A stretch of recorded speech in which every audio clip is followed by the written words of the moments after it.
Assalamualaikum warahmatullahi wabarakatuh. Saya Latifah Zahra Aini dari kelas Tadris Biologi A BP 2020. Pada kesempatan ini, saya akan melakukan praktikum, di mana praktikum kali ini yaitu menjelaskan bagian-bagian dari mikroskop dan fungsinya, dan cara pemeliharaan mikroskop. Yang pertama yaitu cara penggunaan mikroskop. Yang A, letakkan mikroskop pada meja sedemikian rupa agar kita lebih mudah melakukan pengamatan melalui tabung mikroskop. Yang B, pastikan mikroskop terletak pada tempat yang aman. Kemudian, atur pencahayaan dan peralatan yang siap dipakai. Kemudian, atur lensa pencahayaan. Yang C, atur diafragma dan kedudukan cahaya, sehingga cahaya terpantul melalui lubang meja objek. Yang D, setelah melakukan pengamatan cahaya, maka agar bisa melihat objek pada meja objek atau preparat, gunakan mikroskop lensa objektif yang memiliki pembesaran lemah. Kemudian lakukan yang pertama, letakkan kaca benda beserta objek yang akan diamati pada meja objek. Yang kedua, jepitlah kaca dengan penjepit yang terletak di atas meja objek. Yang ketiga, sambil melihat dari samping, turunkanlah lensa objek secara perlahan dengan menggunakan pemutaran kasar hingga jarak kira-kira 5 mm. Yang keempat, perhatikan bayangan melalui lensa okuler sampai preparat terlihat jelas. Yang kelima, setelah preparat terlihat, gunakan pemutar halus agar tepat pada fokus benda F. Yang keenam, untuk memperoleh perbesaran kuat, kita dapat mengganti lensa objektif dengan cara memutar revolver. Secara garis besar, mikroskop dibagi menjadi dua bagian. Yang pertama, bagian mekanik.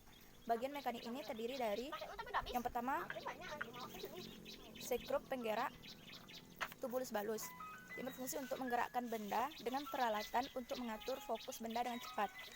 Yang kedua, sekrup penggerak meja benda. Selanjutnya yaitu yang kedua, bagian optik.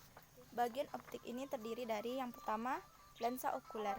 Lensa okuler ini berada dekat dengan mata, yang berfungsi untuk mengatur bayangan benda. Yang kedua, lensa objektif. Lensa objektif ini berada dekat dengan objek, yang berguna untuk memperbesar objek. Yang ketiga, revolver.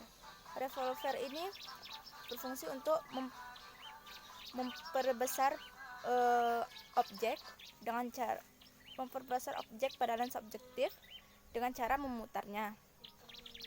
Selanjutnya, diafragma. Diafragma ini berfungsi untuk mengatur besar kecilnya cahaya yang masuk. Selanjutnya, kondensor. Kondensor ini berfungsi untuk mengumpulkan cahaya yang masuk. Selanjutnya yaitu meja sediaan atau meja mikroskop. Di sini meja ini berfungsi untuk meletakkan objek yang akan diamati. Selanjutnya yaitu penjepit preparat atau penjepit kaca. Penjepit ini berguna untuk menjepit kaca agar tidak mudah bergeser ketika praktikum. Selanjutnya, pengaturan mikro. Pengaturan mikro ini berfungsi untuk menaik turunkan mikroskop. Selanjutnya, kaki basis atau kaki mikroskop berguna untuk penyangga mikroskop atau menegakkan mikroskop. Sekian dari bagian-bagian pada mikroskop. Selanjutnya, cara merawat mikroskop. Selanjutnya yaitu cara-cara pemeliharaan mikroskop. Yang pertama, keluarkan mikroskop dari kotaknya dan letakkan di atas meja praktikum. Yang kedua, bersihkan bagian luar mikroskop dengan kain lap yang bersih. Yang ketiga, bersihkan lensa okuler dan objektif dengan kain flanel atau kertas pembersih lensa.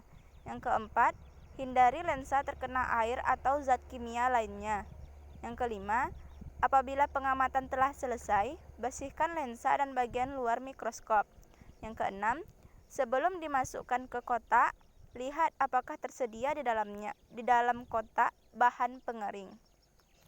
Sekian praktikum saya pada hari ini. Jika ada kata-kata saya yang salah, saya mohon maaf. Dan terima kasih atas perhatiannya. Saya akhiri dengan Assalamualaikum warahmatullahi wabarakatuh.